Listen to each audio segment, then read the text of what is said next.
Une fois les caméras éteintes, ces célébrités redeviennent des parents comme les autres. Elles ont accepté de se confier à Rémi, lui-même papa. Voici leur quotidien. Parents d'abord.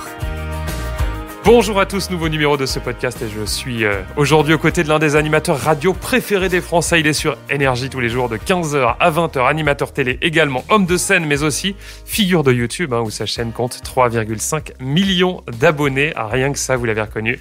Il s'agit bien évidemment de Koé. Bonjour Koé, comment ça va ? Bonjour, ça va super. Merci, un grand merci vraiment d'avoir accepté de participer à ce podcast de Télé Loisirs. Le principe, je le rappelle, il est très simple. Tu vas nous raconter ton quotidien de papa. Je te vois sourire, à quoi ressemble Papa Koé dans la vraie vie, on va tout savoir. Alors, tu as 2 enfants et tiens, pour lancer cette discussion, la traditionnelle question de début. Alors, attendez, je réponds. Ça n'est pas mes enfants, mais je les coupe. Je te réponds plus tard. Voilà, non, c'est pas eux. Quand c'est eux, je réponds. Eh ben, on le gardera au montage. Donc, effectivement, quand c'est eux, tu confirmes que tu réponds systématiquement. Mais même en émission, tu peux pas t'imaginer ce qu'ils m'ont fait. Ils m'appellent pendant que je parle. Ils m'appellent. Le summum, c'était quand mon fils m'a appelé. Je devais rentrer sur scène à la Cigale. Ouais. Quand même une salle qu'on fait pas tous les jours. C'est plus de 1000 places. C'était rempli. Et pendant le générique, mon fils m'appelle et me dit comment je fais pour le Uber parce que j'ai pas les codes. J'ai dû retarder mon retard de scène de 10 secondes parce que je commandais une pizza sur Uber. Bon voilà, c'est prioritaire. Je sais que ça peut paraître ridicule. Mais bon. Alors justement, pour les situer, c'est de l'audio, donc il n'y a pas d'image évidemment, mais pour bien les situer tes enfants, quel âge ont-ils ? Comment s'appellent-ils ? J'ai mon fils c'est Valmont, c'était le premier, il a 20 ans, bientôt 21 ans là, au mois de février. Et ma fille Ivana, elle a 18 ans, avec toute la misère des jeunes du moment et la vie pas facile qu'ils ont. On va en parler. Alors, c'est pas facile, mais si tu devais, toi, te décrire cette fois-ci en tant que papa, qu'est-ce que tu dirais ? Est-ce que tu es un papa poule, un papa proche de ses enfants ? Raconte-nous. Ouais, je suis un papa trop protecteur, mais trop protecteur. C'est-à-dire, je vais essayer de faire en sorte que tout soit pré-mâché pour eux, que le frigo soit plein, que les choses qu'ils aiment soient dans le frigo, que je leur fasse ce qu'ils aiment, que voilà, je sais que je sais que maintenant ils sont grands et que je sais que il va falloir à un moment donné lâcher cette bride parce que les enfants sont assez cruel dans l'autre sens. C'est-à-dire que quand ils ont leur indépendance qui arrive, ils vous disent, salut, à bientôt. Ils vous disent même pas c'était super. Ouais. Si encore, ils disaient merci pour toutes ces années. Mais c'est le cycle de la vie parce que je crois qu'on a été comme ça avec nos parents et qu'à un moment donné, voilà, il faut couper ce cordon. Et c'est vrai que j'ai encore un petit peu de mal à le couper parce que j'aime vraiment faire en sorte qu'il soit bien. Donc papa poule bienveillant. Est-ce qu'un papa qui gueule de temps en temps ? Mais non, je gueule beaucoup. Alors, explique-nous, parce qu'on a du mal à t'imaginer en papa sérieux en train de recadrer ses enfants. On voit le Koé humoriste, le Koé blagueur, mais il y a un papa quand même capable de mettre les points sur les i. C'est le même problème que quand je gueule contre mon banquier. Quand j'appelle un banquier et que je gueule, le gars, il me regarde avec le sourire, il me dit « Ah, monsieur Koé, qu'est-ce que vous nous faites rire ?» Tu vois ce que je veux dire ? C'est que même un mec, c'est le problème dans ma situation, c'est que quand je gueule, j'ai du mal à prendre au sérieux. Question de crédibilité. Non, t'inquiète pas, ils savent très très bien que quand je suis pas content, je suis pas content. Parce que ils ont toujours fait la différence entre le père à la maison. Je suis pas non plus d'une rigidité dingue, mais j'aime les bonnes manières, j'aime que les enfants soient polis, j'aime que les enfants, voilà, il y a des choses que je supporte pas, je supporte pas le laisser aller, voilà. Et donc j'ai toujours été comme ça, et mon métier, ils l'ont toujours connu. Donc ils ont grandi avec finalement. Ils ont grandi avec, donc le papa animateur, le papa humoriste. Et puis je les ai assez tenus à l'écart de ça, très honnêtement, pendant une bonne quinzaine d'années. C'est-à-dire que j'ai vraiment fait en sorte que j'étais pas le père qui emmène sur les plateaux avec les gamins qui jouent dans la loge. Ça a pas trop été mon truc. Parce que je voulais pas leur montrer cette espèce de vie paillette qui est pas une vraie vie, qui n'est qu'un métier. Moi, je fais un métier. Je suis pas une star ou un mec. Je fais un métier. Donc, je voulais pas qu'ils aient une fausse idée de la vie. Je voulais pas qu'ils aient une idée facile. Et je me suis dit, peut-être que quand ils seront dans un âge plus sensé, où on commence à regarder la vie, vers 15 ans, ça me paraît pas mal. Et je me suis dit, là, voilà, ils viennent quand ils veulent. Ils viennent quand ils ont envie. Ils amènent des copains à la radio, au studio, au bureau, quand ils veulent. Là, j'ai pris mon fils en stage plutôt que de s'emmerder à la maison. La dernière fois, je lui ai dit, tu viens bosser avec tout le monde. On les entend parfois à l'antenne. Ouais, mais ça, c'est un jeu. Mon fils, je l'ai fait travailler la dernière fois. Je lui ai dit, t'es pas le fils du patron. Dès que t'as des vidéos, tu vas démonter les projecteurs, tu vas aider les équipes, et puis il le fait. Et il monte les câbles et il me dit non. Je lui dis, on rentre. Il me dit, non, je peux pas, j'ai pas fini de ranger avec eux. C'est ça. Enfin, j'espère que pour l'instant, en tout cas, ça prend le bon sens. Et c'est vrai que ça les amuse maintenant de faire des trucs truc à l'antenne avec moi. J'ai jamais voulu montrer mes enfants avant. Et le jour où ils m'ont dit oui, ok, ça nous amuse, bah là, ok, ils sont grands. Alors, tu es un papa solo aujourd'hui, puisqu'avec la maman de tes 2 enfants, vous vous êtes séparés il y a 4-5 ans, et cela après 20 ans de vie commune. Une question très très simple, Koé, cette séparation, ce divorce, qu'est-ce que ça a changé dans ton rapport avec tes 2 enfants ? Je pense que ça ne m'a amené indépendamment dans la vie de parents, dans la vie de papa, ça ne m'a amené que des bonnes choses. C'est-à-dire ? C'est rare de le dire, mais dans la vie de papa, parce que j'ai passé des années à travailler, beaucoup, avec des horaires un peu en décalé. Quand j'étais en week-end, c'est-à-dire je profitais beaucoup d'eux. C'est-à-dire je faisais, je pense, partie de ces gens, comme des gens qui nous écoutent, qui sont par leur travail, mais il n'y a pas besoin de faire de la radio, de la télé pour ça. C'est la même chose avec un boulanger, avec un gars qui fait les marchés, il y a des gens qui ont des métiers où ils sont peu à la maison, mais quand j'étais là, j'essayais d'être là. J'ai toujours essayé de réduire. Et par contre, quand je me suis retrouvé solo, je me suis dit, bon, bah là, tu n'as pas le choix. Une semaine sur 2. Donc, c'est ça, un principe de garde, un système de garde. Ouais, une semaine chez l'un, ça, j'y tenais dès le début. Et je voulais pas qu'on... je ne voulais pas qu'on dise, ouais, il le fait pour la forme. Il sera jamais avec eux. Et puis, qu'est-ce qu'ils vont manger, qu'est-ce qu'ils vont faire. Ça a été des moments où j'ai appris à... je voulais pas qu'ils mangent de la merde. Pardon pour ce mot, mais je voulais pas de produits tout cuisinés, etc. Même si on va comme tout le monde dans le drame du McDo une fois par semaine, évidemment, mais je voulais qu'ils aient des produits frais. Donc j'ai dû m'apprendre moi. Parce que tu découvres effectivement, tu l'avais expliqué avec humour à nos confrères, je crois, de Gala, effectivement, tu as découvert par exemple le principe d'une machine à laver, le fonctionnement de ce type d'appareil. Comme beaucoup d'hommes, j'ai découvert la machine à laver, j'ai découvert l'enfer de faire des courses de produits frais. C'est un truc que je faisais jamais. J'ai appris tout ça, j'ai appris à cuisiner, j'avais jamais cuisiné de ma vie, et j'ai pris un plaisir à apprendre à faire des poissons, à apprendre à aller choisir des bons poissons, des poissons sans arrêt. Ma fille étant végétarienne, mon fils étant viandard, tu fais de la viande d'un côté, du poisson de l'autre. J'ai appris tout ça, et ça a été parfois très compliqué parce que quand j'avais des spectacles, là c'est vrai qu'on parle d'une période qui paraît ancienne, mais il y a encore quelques mois, quand j'avais des spectacles et que je jouais à Nancy, et même parce que je mixe aussi, donc des fois parfois j'avais un mix derrière.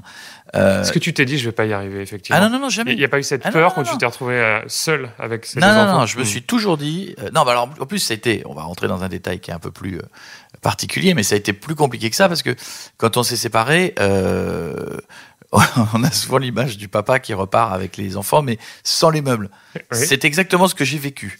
C'est-à-dire que j'ai dû racheter intégralement 2 chambres d'ado. Ouais. Et ça, tu parlais de la machine à laver, mais je me suis retrouvé, moi, certains matins en réunion avec mes équipes, à regarder sur un site internet un panier à linge. J'avais jamais de ma vie commandé un panier à linge. Et je me suis dit, c'est utile un panier à linge. Tu vois, donc j'ai dû recommander des serviettes, des tailles de serviettes de bain, des draps, des housses de couette, et j'ai dû, à un moment donné, et je me suis jamais dit, je vais pas y arriver, parce que pas non plus totalement, mais je voulais leur faire des trucs qui leur plaisent. Je voulais pas leur dire, voilà une chambre, c'est comme ça. Après, je me suis dit, il faut que je sois là malgré mon emploi du temps. Et je prenais un cercle, je traçais un cercle, en dessous de 450 km, je rentrais dans la nuit. Donc je rentrais, des fois j'arrivais à 5h du matin, mais quand, parce que je rappelle, j'avais 16-17 ans, c'est pas non plus des bébés, mais surtout quand j'arrivais le matin, j'étais là, les croissants étaient là, et quand ils ouvraient les yeux, j'étais là.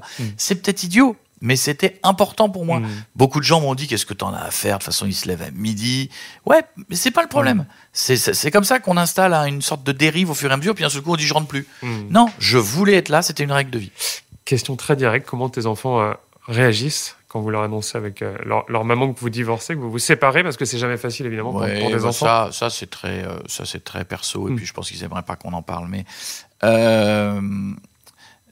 j'avais juste eu les conseils d'une personne que je connaissais, parce que c'est très compliqué quand on est parent. S'il y en a qui nous écoutent, je pense que c'est il y en a beaucoup. Ouais, c'est la partie la plus compliquée. C'est la partie de se dire, bon, comment on l'annonce aux enfants. Moi, j'ai eu un conseil qui m'a mis du temps, qui m'a dit, ne te fais pas trop de mal à l'annoncer, parce que tu verras, les enfants sont extrêmement égoïstes. Je trouvais ça très dur. J'ai envie de dire, dis donc, comment tu parles de...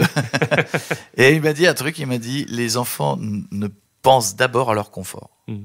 Et que globalement, si le confort est assuré, que si les parents sont là, que s'il n'y a pas de drame, que s'il n'y a pas de violence, que s'il n'y a pas d'insultes, ce qui était notre cas, évidemment. Voilà, c'est de manière apaisée. Bien sûr, que si le papa est toujours là et que la maman est toujours là. Il m'a dit, si les enfants savent que papa sera toujours là, que maman sera toujours là en cas de souci, et que globalement, il y a 2 conforts de chaque côté, c'est-à-dire qu'il y a des chambres chez papa, il y a des chambres chez maman, il m'a dit, tu verras, une fois qu'ils auront la réponse à cette question, tout le reste va passer. Eh ben, il avait raison. C'est-à-dire que je pense que quand on prend un peu d'éloignement, c'est vrai que si, quand nous on était enfants, on nous avait dit voilà, malheureusement ça va arriver, mais on te garantit que tes parents seront là pour toi. Tes parents, parce que autant les parents peuvent être séparés, mais je pense que le jour où il y a quoi que ce soit, ça nous est arrivé avec mon ex-femme, on est là. C'est-à-dire que s'il faut se retrouver dans la pièce à un moment donné d'un directeur d'école parce qu'il y a une espèce d'orientation à prévoir, ben voilà, les parents ça c'est très très important, une manière apaisée et finalement des parents qui restent toujours là ça me paraît la base. Alors évidemment, ce qui n'est pas le cas dans toutes les séparations. Mais non, et puis il y a plein de gens qui vivent pas la même chose après, qui vivent des drames, qui vivent de la violence, qui vivent ça. Vous pouvez pas dire à ces gens-là faut être apaisé. Moi j'ai trouvé, très honnêtement, moi j'ai vécu un truc. Je voulais le mettre dans un prochain hypothétique spectacle, mais j'ai pas encore trouvé la façon de le tourner de façon drôle. J'ai vécu un truc terrible, c'est quand je me suis retrouvé au tribunal. J'ai trouvé qu'il y avait une misère, une angoisse de voir tous ces couples qui ne se parlent plus, qui sont à 2 mètres l'un de l'autre. De voir cette espèce de commerce un peu de la tristesse des avocats qui s'en foutent complètement de leurs clients. Vous allez devant un juge qui s'en fout de vous, qu'on a 10 avant, 30 derrière, qui a 10 minutes, qui a même pas une compassion. J'ai trouvé, peut-être parce que je suis ultra sensible, j'ai trouvé que cet endroit était horrible. Si on devait me dire quel est le pire endroit sur cette terre, je dirais une salle de tribunal de divorce. C'est horrible.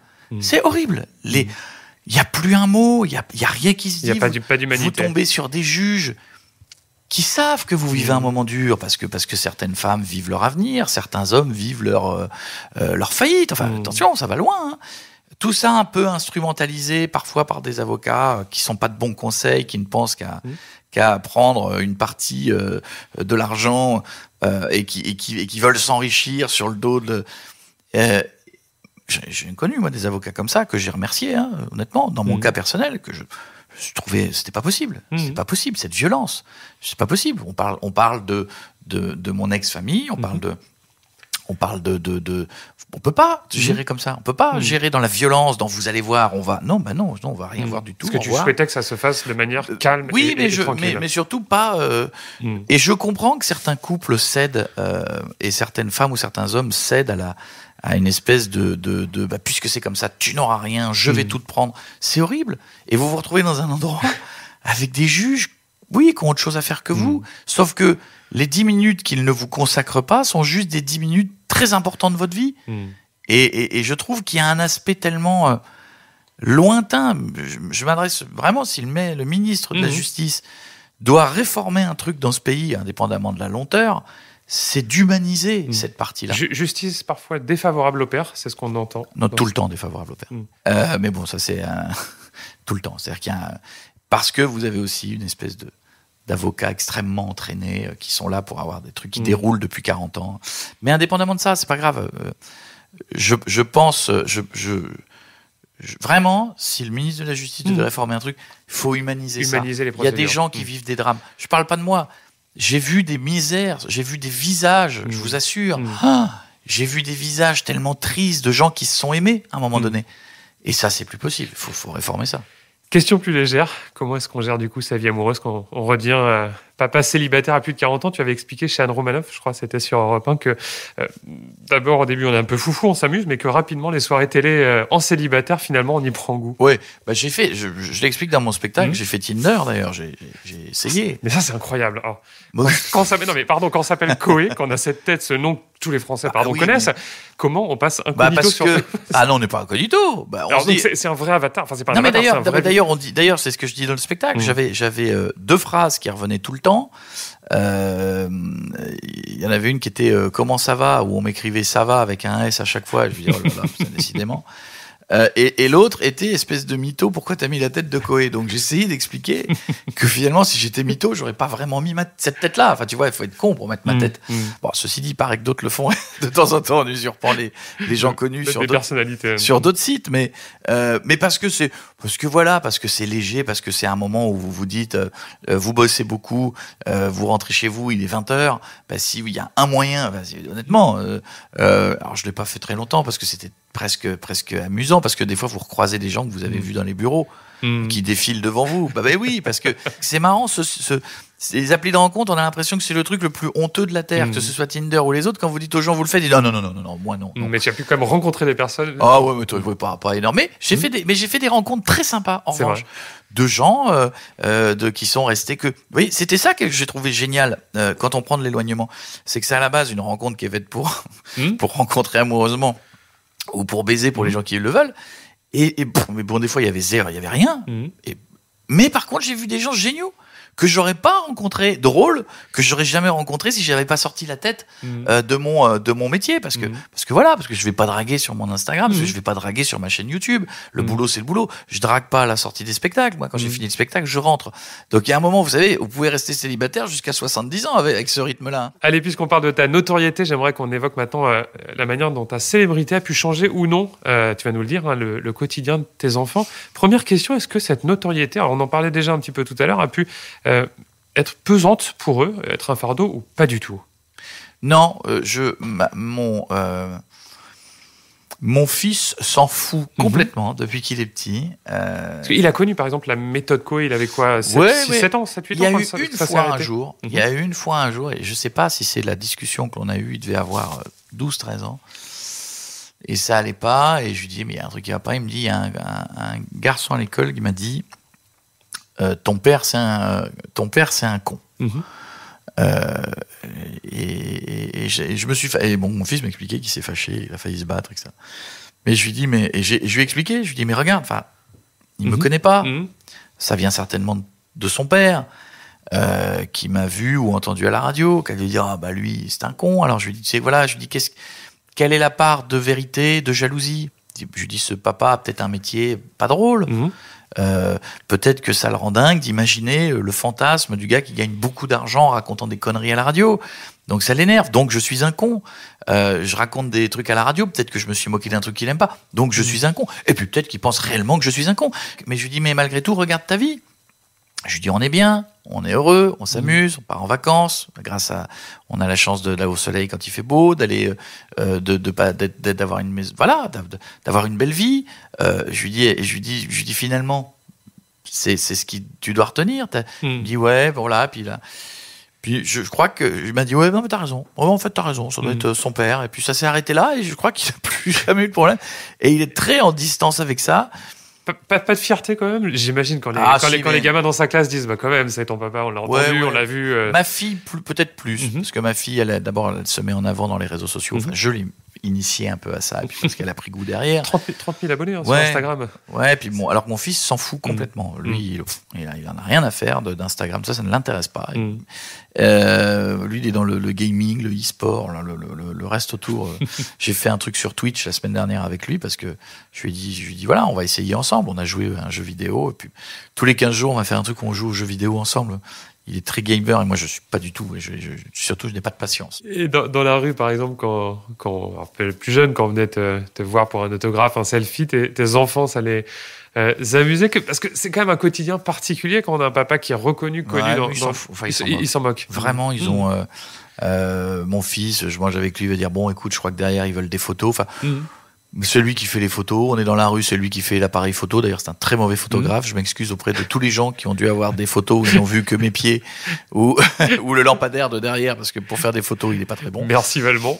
Voilà, mais honnêtement, pour eux, c'est normal. Ça a jamais été un truc. Voilà, quand il y avait des fois des sorties de spectacle où il y avait trop de monde, ou des sorties de radio, il y avait toujours quelqu'un. Jeff qui bosse avec moi, qui les mettait tout de suite dans la voiture. Voilà, ça n'a pas été une vie plus cachée que ça. Faut pas être plus vedette que ce qu'on pense. C'est-à-dire que tu t'entends toujours des gens qui disent, ouais, je peux pas sortir un samedi, il y a trop de monde, tout le monde va me sauter dessus, je vais mettre des lunettes. Mais non. En fait, dans la vraie vie, non. Non. C'est-à-dire que tu sors dans la rue, et heureusement qu'il y a plein de stars qui sortent dans la rue et qui mangent au restaurant. Non, voilà. Après, quand vous êtes à Paris, c'est encore pire, parce que le phénomène, à Paris, on s'en fout un peu, on voit plein de vedettes. Alors, c'est vrai que quand vous arrivez dans des petites villes de province, les gens, il y en a une qui vous demande un autographe, c'est 15 qui vous demandent un autographe. Mais c'est pas grave. Ça vous empêche pas de manger. Ça vous empêche pas de vivre. Au pire, vous avez passé 10 minutes à faire des autographes à des gens et 10 minutes à faire des photos. Des fois, quand les gens viennent en plein milieu du repas, je suis avec les enfants, je dis, écoutez, alors venez dans 10 minutes au café, je vous fais toutes les photos. Les gens reviennent. Faut pas oublier, quand vous faites une photo pour quelqu'un, c'est 1 minute de votre temps et c'est peut-être 1 année de bonheur pour cette personne. Et j'aimerais pour finir qu'on revienne quelques années en arrière, qu'on parle de ton enfance avec des blessures, des drames qui permettent de mieux comprendre l'adulte que tu es devenu. Tu en avais parlé, moi j'ai trouvé très touchant ce livre dans ton autobiographie paru en 2019 aux éditions Robert Laffont. Tu as perdu ta maman à l'âge de seulement 10 ans, ton papa 10 ans plus tard quand tu avais 20 ans. Cette histoire, est-ce que tu en parles souvent à tes enfants ? Jamais. Jamais, parce Ils ont lu ton livre ? Je crois que mon fils a lu le début et ma fille non.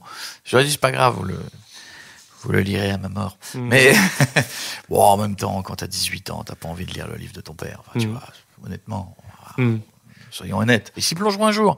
Mais non, moi j'ai fait ce livre qui était un livre, en fait, c'était un double livre. C'était un livre d'espoir, c'était un livre pour dire à des gamins qui vivent dans des banlieues, dans des villages qui disent on n'a rien, on est pauvre, on est noir, on est différent, on est nos parents sont des petits épiciers, nous on n'est pas. C'était pour dire à tous ces gens-là, la couleur de la peau, les origines, machin. Non, c'est la passion qui compte. Mes parents étaient ouvriers, toute ma famille était ouvrier. J'étais dans un petit village et je me suis dit très tôt je me suis dit ça c'est pas pour moi. Je suis pas un manuel, je n'ai rien contre les petits villages, j'ai passé une jeunesse extraordinaire, mais je savais que c'était pas pour moi. J'ai perdu mes parents, ce qui fait que c'est vrai que je me suis retrouvé à l'âge de 20 ans à gérer des merdes, mais en gardant aussi ce délire voilà quand même le métier que je veux faire. J'ai pas, il y a des gens de ma famille qui étaient venus me voir en me disant tu vas être obligé de retourner à la sucrerie, comme ton père, tu peux pas aller faire ton métier à Paris. Enfin, regarde, tu es seul.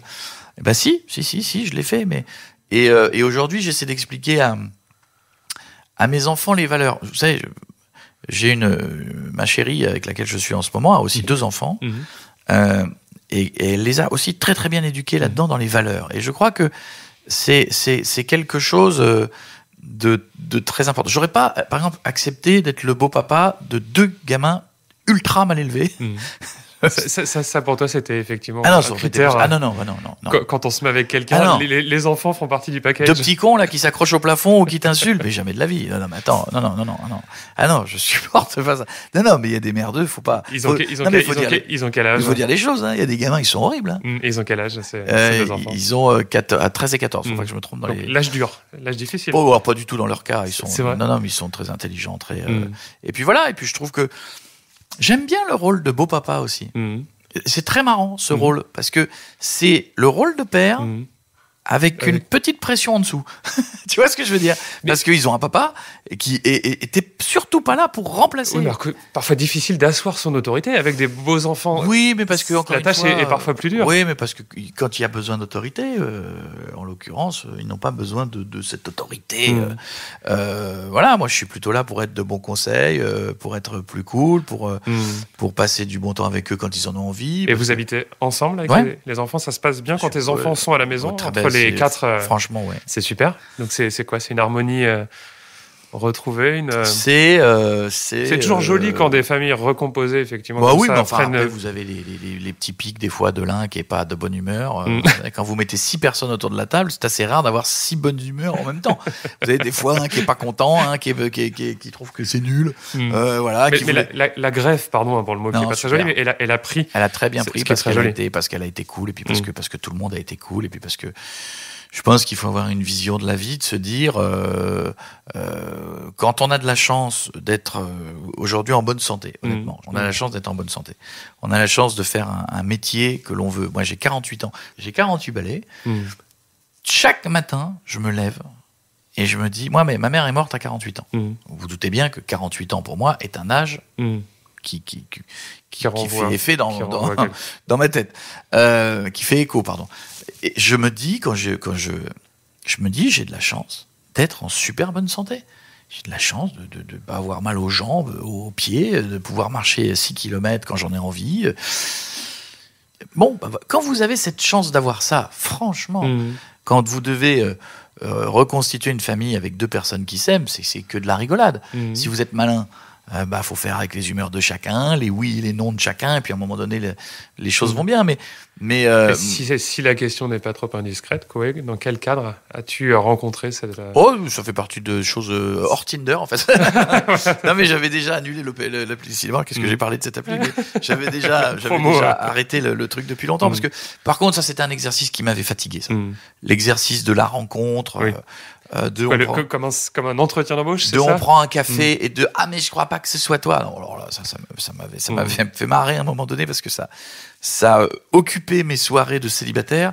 Puis bon, à un moment, moi, j'ai dit « Bon, ça va, c'est pas le but dans la vie, c'est fatigant. » Et voilà. Mais non, c'était vraiment au Touquet avec une soirée d'amis. Et voilà, c'est ça que j'aime dans la vie, c'est ces projets qui arrivent, ces projets qui arrivent dans le boulot, vous y attendez pas, c'est ces évolutions, c'est ces rencontres, voilà, je trouve que malgré tout, on vit des belles choses, des fois avec des cons. Alors voilà, la vie, c'est toujours des accalmies entre 2 tempêtes. Je trouve que quand on est entre 2 tempêtes, faut savoir profiter de l'accalmie. Et faut savoir avoir conscience des choses et qu'on vit des belles choses. Donc un Sébastien Koé épanoui aujourd'hui et en amour et familialement. Je m'énerve tellement à haute voix. Mes émissions, c'est une thérapie. Je m'énerve tellement à haute voix sur plein de trucs que finalement, dans ma vie privée... Vous savez, dans ma vie privée, ma chérie dit toujours que je suis une énorme arnaque. C'est-à-dire que on imagine que je suis quelqu'un de très énervé, quelqu'un qui fait le show en permanence, et alors que dans la vie, je ne suis pas du tout comme ça. Mais pas du tout. Dans la vie, je suis quelqu'un de très posé, calme, qui aime la musique lounge en douceur chez moi, qui aime faire un feu de cheminée. Je bois pas de vin, je bois pas d'alcool à part une coupe de champ. Je suis pas fumeur. Je suis un mec plutôt. Oh là là, moi je suis très dans ma vie. Elle est tellement speed à d'autres moments que ma vie est très très calme. Mais c'est ça que j'aime aussi, c'est ces contrastes-là et c'est pouvoir se poser et profiter des choses. Tes parents, j'imagine que tu les imagines souvent jouer avec tes enfants. Mon père aurait été un grand-père extraordinaire. Mon père aurait été... Ma mère était géniale, mais ma mère était très stricte. Une maman plus stricte, effectivement. Un papa. Elle m'imaginait ingénieur, c'est pour dire. Ingénieur ou pilote de chasse dans l'armée ou polytechnique. T'imagines ce que je serais devenu avec ma mère. Les ambitions sont hautes. Avec ma mère, je serais peut-être patron d'entreprise. Bon. Mon père était beaucoup plus cool. Mon père, il voulait que je réussisse à l'école comme j'avais de très bonnes notes. Et il avait deux totems qui étaient très importants pour lui. Il fallait que je réussisse à l'école et que je fasse pas de 2 roues. Moi, ils m'ont appris des valeurs que j'essaie d'inculquer à mes enfants tout le temps, sur le respect des gens. Moi, je peux me moquer de plein de gens à la radio. J'ai un vrai respect de l'humain, de la personne, d'une personne âgée dans la rue, alors que je peux faire une vanne sur les personnes âgées dans l'après-midi. Ça ne me viendra jamais à l'idée de me moquer. Voilà, moi, je suis pas du tout. Je suis très très respectueux. Ils m'ont appris le respect de l'argent aussi. C'est important. C'est important le respect de l'argent. Et le rapport à l'argent quand on est papa, est-ce que ça change quelque chose? Est-ce qu'on a peut-être plus tendance à investir, à metêtre de côté, plus que si on était jeune célibataire Oui, on met de côté, et puis en même temps, moi je pense que ça sert à rien. Enfin, je comprends tous ces millionnaires, milliardaires qui comptent jusqu'à la fin de leur vie, mais je suis pas sûr qu'être le mec le plus riche de l'allée du cimetière soit très intéressant. Je pense que l'argent, c'est fait pour faire attention, et puis c'est fait pour vivre. Voilà, c'est bon. À un moment donné, si dans la vie, il y a des gens qui ont envie de s'offrir une voiture, eh ben, faut se l'offrir. Tu vois, à un moment donné, on va pas. Voilà, évidemment, s'ils peuvent pas se l'offrir, ils peuvent pas. Mais je pense que l'argent fait partie de ces petites choses dans la vie qui font que tout ce que tu prends comme bonheur, c'est tout ce que tu as déjà pris. Si j'étais extrêmement riche, je ferais une fondation. Je trouve que ça, c'est vraiment, je le dis, c'est le summum du mec riche. Je pense que c'est dédié à l'enfance. Dédié à beaucoup de choses. Franchement, je vais te dire, je trouve que si un jour les choses continuent de sourire pour moi et que j'ai la possibilité de le faire, je trouve que monter une fondation où chaque jour tu gères une école en Afrique, tu vas gérer protection de l'enfance en Asie. Moi, je pense que si tu fais ça, chaque jour, tu dois t'endormir serein. Tu te dis, pour le karma, j'ai sauvé 30 gamins. J'en ai pas sauvé le monde entier, mais j'en ai fait 30, plus 30, plus 30, plus 30. Voilà, ça c'est le jour de choses à laquelle j'aimerais bien participer à la fin de ma vie pour mes vieux jours. Pour m'acheter une place au paradis, parce qu'on ne sait jamais. On ne sait jamais. Si ça existe vraiment, vaut mieux être du bon côté. Allez, pour conclure cette discussion très sincère, Sébastien, imaginons, dernière question, que Valmont et Ivana nous écoutent ce podcast, viennent d'écouter cette discussion. Qu'est-ce que tu aurais envie de leur dire? Quel message aimerais-tu leur adresser? Ils nous écoutent en 30 secondes pour Valmont. Les deux en même temps? On peut faire d'abord. Valmont, continue de trouver ta voie, mon grand. Continue de... sors un peu de tes jeux vidéo, parce que la vraie vie, elle n'est pas que sur les écrans, et essaie de partager les deux et de partager encore du temps avec ton père, parce que les années passent et que ensuite avoir des souvenirs c'est bien, mais continuer de faire des choses chaque jour avec ses parents. Moi, c'est le regret que j'ai avec mon père, c'est que j'ai pas tout fait, j'ai pas tout dit, et la vie peut vous emporter à tout moment de n'importe quoi. Donc je pense que la vie, faut pas avoir de regrets, donc continue de kiffer des trucs avec moi. C'est important. Et essayer d'apprécier les voitures, parce que j'ai un fils, je rêvais d'avoir un fils qui, comme moi, avait la passion des voitures. Il n'en a rien à foutre. C'est absolument terrible. Mais et ma fille, qui elle est passionnée par les bagnoles, comme quoi, ma chérie, continue de t'éclater, continue de profiter de ta vie et bosser, parce que rien n'arrive sans travail dans une vie. Même si tu as un peu de talent, même un joueur de l'équipe de France, il a besoin de s'entraîner s'il veut mettre des buts. Le talent pur et le génie ne suffit pas. Parents d'abord.